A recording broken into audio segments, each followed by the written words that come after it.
رسول اللہ صلی اللہ علیہ وسلم نے فرمایا، پچھلے زمانے میں بنی اسرائیل میں سے 3 آدمی کہیں راستے میں جا رہے تھے کہ اچانک بارش آ گئی۔ وہ تینوں پہاڑ کی ایک غفا غار میں گھس گئے۔ جب وہ اندر چلے گئے تو غار کا منہ بند ہو گیا۔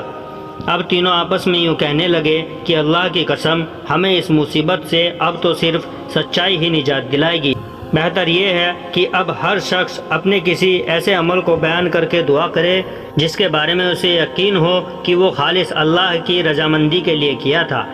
چنانچہ ایک نے اس طرح دعا کی، اے اللہ، تجھ کو خوب معلوم ہے کہ میں نے ایک مزدور رکھا تھا جس نے 1 فرق 3 سا چاول کی مزدوری پر میرا کام کیا تھا، لیکن وہ شخص غصے میں آ کر چلا گیا اور اپنے چاول چھوڑ گیا۔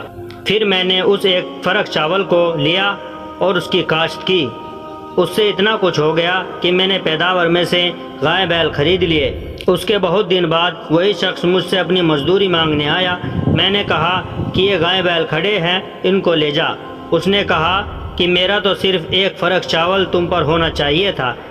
میں نے اس سے کہا کہ یہ سب گائے بیل لے جا، کیونکہ اسی 1 فرق کی آمدنی ہے۔ آخر وہ گائے بیل لے کر چلا گیا۔ بس اے اللہ، اگر تو جانتا ہے کہ یہ ایمانداری میں نے صرف تیرے ڈر سے کی تھی تو غار کا منہ کھول دے۔ چنانچہ اسی وقت وہ پتھر کچھ ہٹ گیا۔ پھر دوسرے نے اس طرح دعا کی، اے اللہ، تجھے خوب معلوم ہے کہ میرے ماں باپ جب بوڑھے ہو گئے تو میں ان کی خدمت میں روزانہ رات میں اپنی بکریوں کا دودھ لا کر پلایا کرتا تھا۔ ایک دن اتفاق سے میں دیر سے آیا تو وہ سو چکے تھے۔ ادھر میرے بیوی اور بچے بھوک سے بلبلا رہے تھے، لیکن میری عادت تھی کہ جب تک والدین کو دودھ نہ پلا لوں بیوی بچوں کو نہیں دیتا تھا۔ مجھے انہیں بیدار کرنا بھی پسند نہیں تھا اور چھوڑنا بھی پسند نہ تھا، کیونکہ یہی ان کا شام کا کھانا تھا اور اس کے نہ پینے کی وجہ سے وہ کمزور ہو جاتے۔ بس میں ان کا وہیں انتظار کرتا رہا یہاں تک کہ صبح ہو گئی۔ بس اگر تیرے علم میں بھی میں نے یہ کام تیرے ہی ڈر سے کیا تھا تو ہماری مشکل دور کر دے۔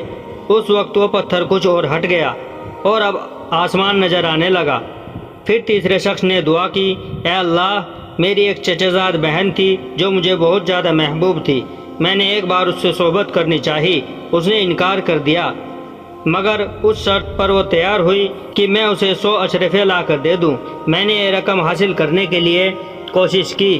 آخر وہ مجھے مل گئی تو میں اس کے پاس آیا اور وہ رقم اس کے حوالے کر دی۔ اس نے مجھے اپنے نفس پر قدرت دے دی۔ جب میں اس کے قریب بیٹھ چکا تو اس نے کہا کہ اللہ سے ڈر اور مہر کو بغیر حق کے نہ توڑ۔ میں یہ سنتے ہی کھڑا ہو گیا اور 100 اشرفی بھی واپس لے لی۔ بس اگر تیرے علم میں بھی میں نے یہ عمل تیرے ڈر سے کیا تھا تو ہماری مشکل آسان کر دے۔ اللہ تعالیٰ نے ان کی مشکل دور کر دی اور وہ تینوں باہر نکل آئے۔ اللہ تعالیٰ اپنا خوف ہمارے دلوں میں عطا فرمائے، آمین۔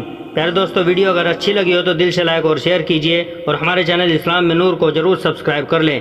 السلام علیکم ورحمۃ اللہ وبرکاتہ۔